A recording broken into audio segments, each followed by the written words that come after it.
తమిళనాడు రాజకీయాల్లో కొత్త అధ్యాయానికి తెరలేపిన నటుడు విజయ్ పేరు ఇప్పుడు దేశవ్యాప్తంగా మార్మోగుతోంది. ఎన్నో సంవత్సరాలుగా తమిళ సినీ పరిశ్రమలో అగ్రనటుడిగా అభిమానులను అలరించిన విజయ్ ఇప్పుడు రాజకీయ రంగంలో కూడా తన సత్తా చాటుతూ సంచలన విజయాన్ని నమోదు చేయడం విశేషంగా మారింది.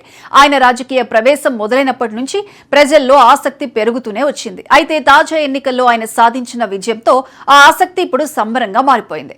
ముఖ్యంగా యువత, సినీ అభిమానులు, సామాన్య ప్రజలు విజయ్ను కొత్త నాయకుడిగా స్వీకరించడం తమిళనాడు రాజకీయాల్లో పెద్ద మార్పుకు సంకేతంగా భావిస్తున్నారు. 2 ఏళ్ల క్రితం విజయ్ తమిళగ వెట్రి కళగం అనే రాజకీయ పార్టీని స్థాపించినప్పుడు చాలా మంది దీన్ని సాధారణ రాజకీయ ప్రయోగంగానే చూశారు. సినీ నటులు రాజకీయాల్లోకి రావటం తమిళనాడుకు కొత్త విషయమేమీ కాదు. ఎంజీఆర్, జయలలిత, కరుణానిధి వంటి మహానేతల తరువాత కూడా ఎందరో సినీ ప్రముఖులు రాజకీయాల్లో తమ అదృష్టాన్ని పరీక్షించుకున్నారు. కానీ విజయ్ విషయంలో పరిస్థితి భిన్నంగా కనిపించింది.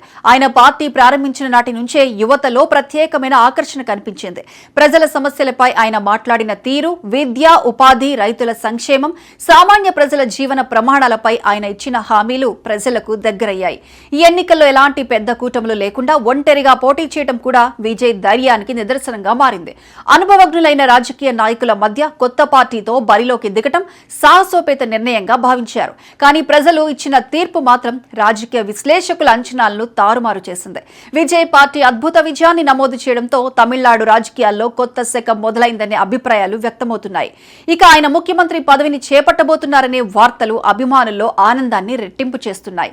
ఈ రాజకీయ విజయానికి సంబంధించిన మరో ఆసక్తికరమైన అంశం ఇప్పుడు సామాజిక మాధ్యమాల్లో విపరీతంగా వైరల్ అవుతోంది. ప్రముఖ నటి పూజా హెగ్డే కొన్ని సంవత్సరాల క్రితం సరదాగా చెప్పిన మాటలు ఇప్పుడు నిజమయ్యాయని అభిమానులు చర్చించుకుంటున్నారు. విజయ్తో కలిసి ఆమె నటించిన జననాయగన్ సినిమా షూటింగ్ సమయంలో తీసిన ఒక వీడియోను తాజాగా పూజా హెగ్డే తన సామాజిక మాధ్యమ ఖాతాలో పంచుకున్నారు. ఆ వీడియోలో షూటింగ్ మధ్యలో సరదాగా మాట్లాడుకుంటూ ఎన్నికల్లో గెలిచేది విజయ్ గారే అని పూజా హెగ్డే నవ్వుతూ చెప్పడం కనిపిస్తోంది. ఆ సమయంలో అది కేవలం సరదా వ్యాఖ్యగా కనిపించినా ఇప్పుడు విజయ్ నిజంగానే రాజకీయ విజయాన్ని సాధించడంతో అభిమానులు దీన్ని ఆసక్తికర, యాదృచ్ఛికంగా భావిస్తున్నారు. ఇక ఈ వీడియో బయటకు రావడంతో నెట్టింట విపరీతమైన స్పందన కనిపిస్తోంది. అభిమానులు పూజ ముందే ఊహించింది, ఆ మాటలు నిజమయ్యాయి, ఇది విజయ్ విజయానికి సంకేతం అంటూ వేల సంఖ్యలో వ్యాఖ్యలు చేస్తున్నారు. కొన్ని గంటల్లోనే ఈ వీడియో లక్షలాది మంది చూసి పంచుకోవడం విశేషం. రాజకీయ నాయకుడిగా విజయ్ ఎదుగుదలకు సంబంధించిన ప్రతి చిన్న విషయం కూడా ఇప్పుడు ప్రజల్లో ఆసక్తిని రేకెత్తిస్తోంది.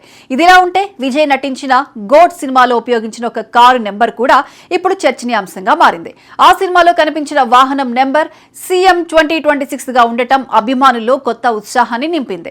ఇప్పుడు విజయ్ ముఖ్యమంత్రి పదవికి చేరువ కావడంతో ఆ నెంబర్ ముందుగానే భవిష్యత్తును సూచించిందని అభిమానులు సోషల్ మీడియాలో పోస్టులు పెడుతున్నారు. సినిమా రంగం నుంచి రాజకీయాల్లోకి వచ్చినప్పటికీ విజయ్ తన ప్రచారంలో ఎక్కువగా వ్యక్తిగత విమర్శలకు దూరంగా ఉండటం కూడా ప్రజలకు నచ్చిన అంశంగా మారింది. ఆయన ప్రసంగాల్లో అభివృద్ధి, విద్య, యువత భవిష్యత్తు, ప్రజల సంక్షేమం వంటి విషయాలకు ప్రాధాన్యం ఇవ్వడం వల్లే ఈ స్థాయి విజయాన్ని సాధించారని ఆయన అభిమానులు చెబుతున్నారు.